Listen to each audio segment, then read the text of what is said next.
Nasihat mengenai hidup secara sederhana, mungkin sering kita dengar.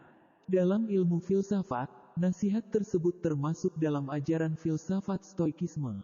Filsafat Stoikisme mengajak kita untuk hidup realistis, membaca diri, antisipasi diri, dan mengevaluasi diri. Hidup manusia harus siap dengan berbagai tantangan dan hambatan. Hidup harus benar-benar realistis dan tidak menghayalkan sesuatu yang tidak-tidak. Kita juga harus mengantisipasi untuk hidup dalam kemungkinan situasi terburuk.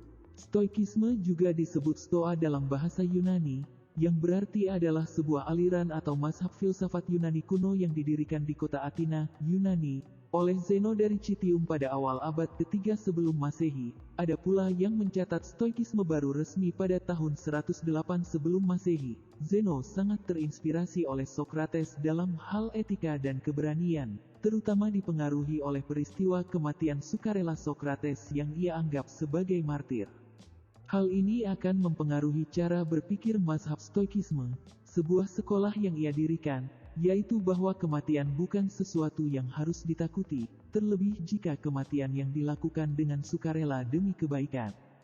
Selain itu, Zeno sangat dipengaruhi oleh filsafat sinisisme yang dikembangkan Socrates dalam hal kemerdekaan manusia memilih cara hidup.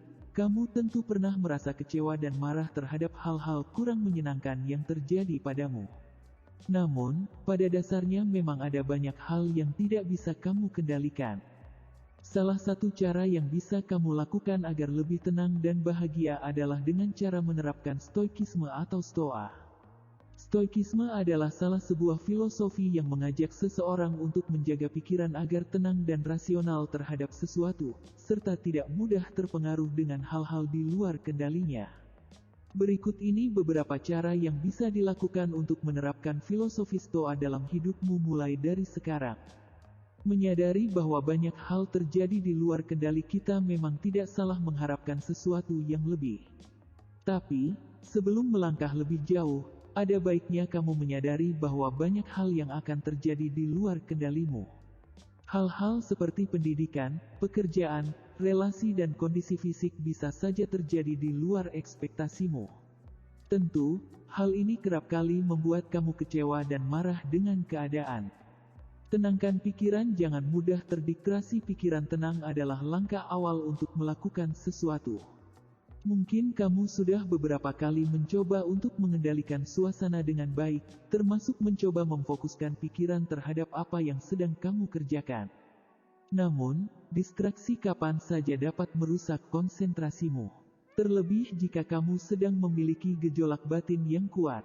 Filsuf Yunani, Epictetus, pernah mengatakan bahwa dalam hidup kamu pasti akan menemukan kesialan dan hal-hal yang dapat memancing emosi. Keadaan tersebut bisa membuat kamu terdistraksi. Lebih banyak mendengarkan masih menjadi hal yang sulit dilakukan. Terlebih kalau kamu bukan tipe pendengar. Dipastikan, kamu akan selalu fokus pada hal-hal yang ada di kendalimu untuk mencari celah agar kamu bisa masuk ke dalam obrolan tersebut. Mendengarkan nyatanya mampu membuat kamu lebih tenang daripada harus banyak memperdebatkan masalah. Terimalah apa yang tidak bisa diubah. Beberapa hal yang akan menyertai hidupmu mungkin akan memiliki nilai paten dan tidak bisa diubah. Oleh karena itu, sejauh apapun kamu ingin mengubah hal tersebut, tidak akan pernah sampai pada titik perubahan. Alih-alih memikirkan hal-hal yang sudah pasti tidak bisa diubah, sebaiknya kamu fokus pada hal-hal yang bisa diubah. Sekalipun perubahan itu hanya berdampak kecil terhadap kehidupanmu, setidaknya pikiran kamu bisa memikirkan hal-hal lain yang lebih penting daripada membiarkannya stagnan.